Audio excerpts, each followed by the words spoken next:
Class 3rd, today we'll discuss Chapter 2 GUI Operating System and Introduction. In this chapter, you will learn about user interface, types of user interface, Windows 7, switching on a computer, desktop and its components, basic operations on the desktop, desktop gadgets, shutting down a computer, power modes of Windows 7, safe mode and normal mode. Children, do you know who takes care of all the household jobs at your home?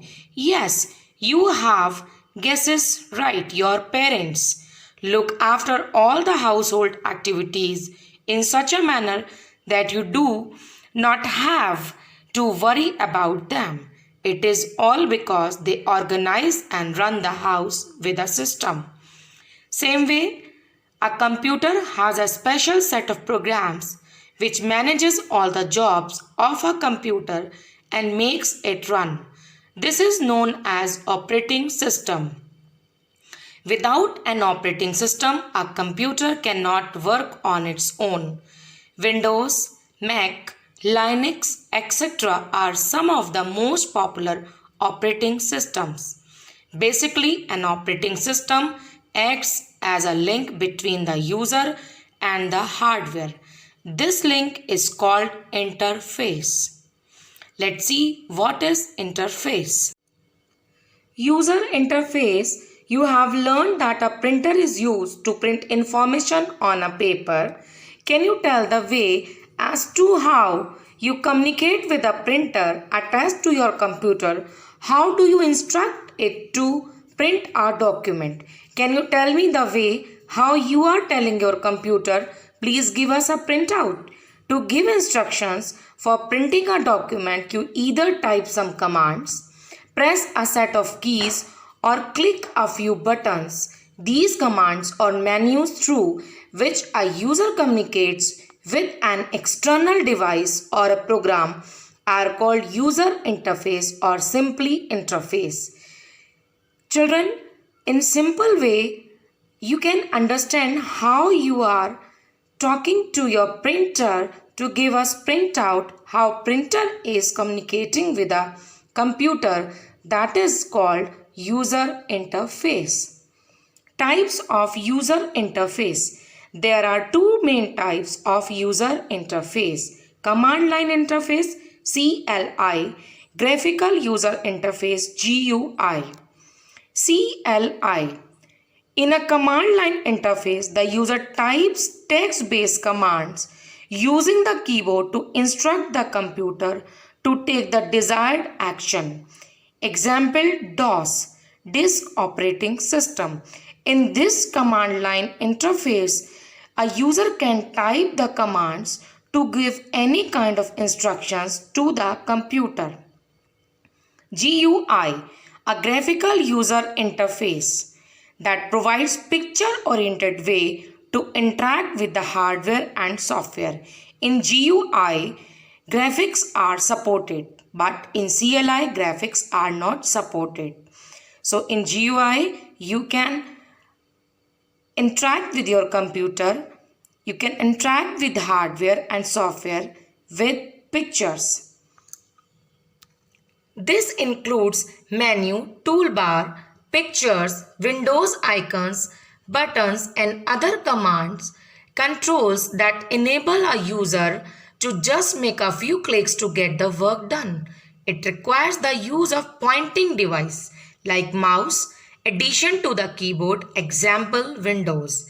Windows is a example of GUI. Windows are based on graphical user interface. Let's see what is Windows 7.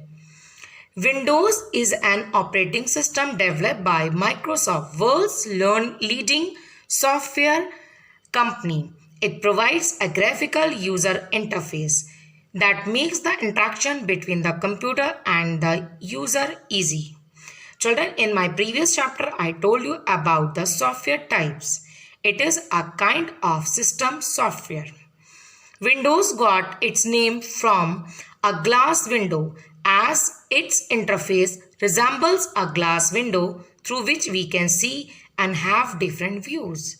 Windows 7 is the most popular version of Windows and was released on October 22, 2009. Windows is a most popular operating system and mostly it is used in your computer lab. Switching on a computer. How you switch on a computer? There are 4 steps to switch on a computer or to start a computer. To start a computer, follow these steps. First, switch on the main power supply button.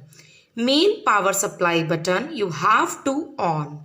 In second step, switch on the UPS button. If the electricity goes off, the UPS makes the computer work. Third, switch on the power supply button of the CPU.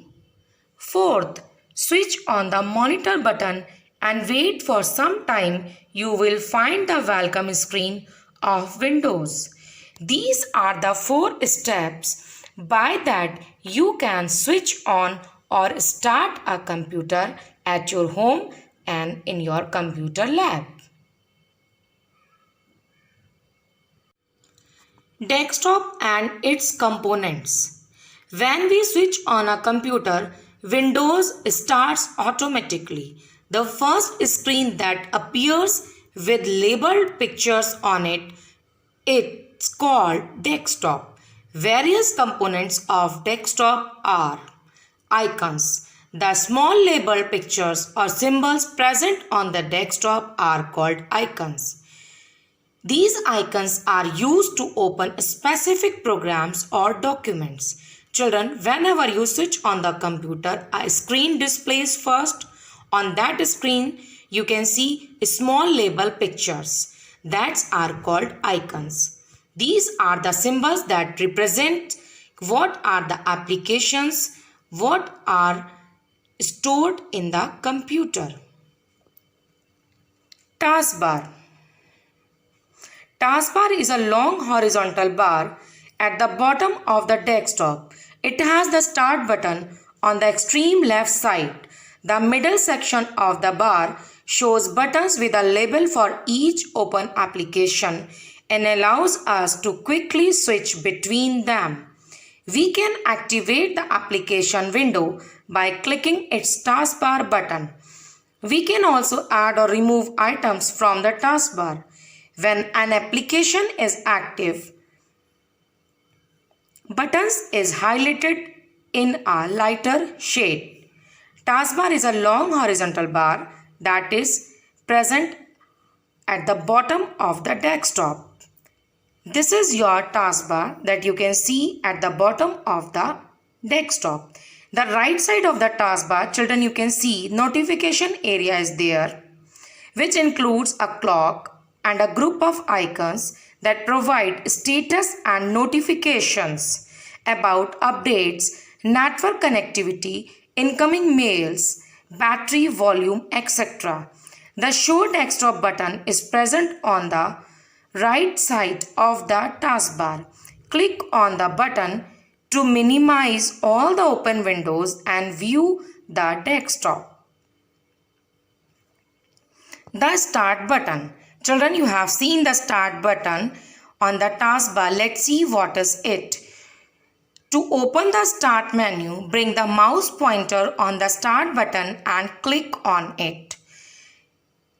The Start menu gives you quick access to the document, Windows applications, Windows help and support menu and much more. Children, if you want to start your work in computer, if any icon is not displayed on the desktop, so you can choose that icon, you can choose that program from the Start menu. For Start menu, first of all, you have to click the Start button. Basic operations on the desktop. Selecting and deselecting the icons. Children, how you can select the icon on the desktop and how you can deselect the icon, this I'll tell you. First of all, how to select an icon. To select an icon, simply click on it. It will be highlighted. This is only selection. How to deselect an icon? To deselect an icon, click away from it. The icon will now be displayed in its original form. It will not be highlighted. Selecting adjacent and non-adjacent items. Selecting adjacent items. Left click on the first item to be selected. First of all, you have to click on left, hold down the shift key and click on the last item to be selected. Release the shift key. All the adjacent items are selected. Selecting non-adjacent items. Hold down the control key. Click on each of the items to be selected one by one. Children, if you want to select the items from different places, you have to press control key and you can select the items. This way you can select the non-adjacent items. Class 3rd, I have explained basic operations on the desktop. Now you have to read the chapter again and try to understand all the things.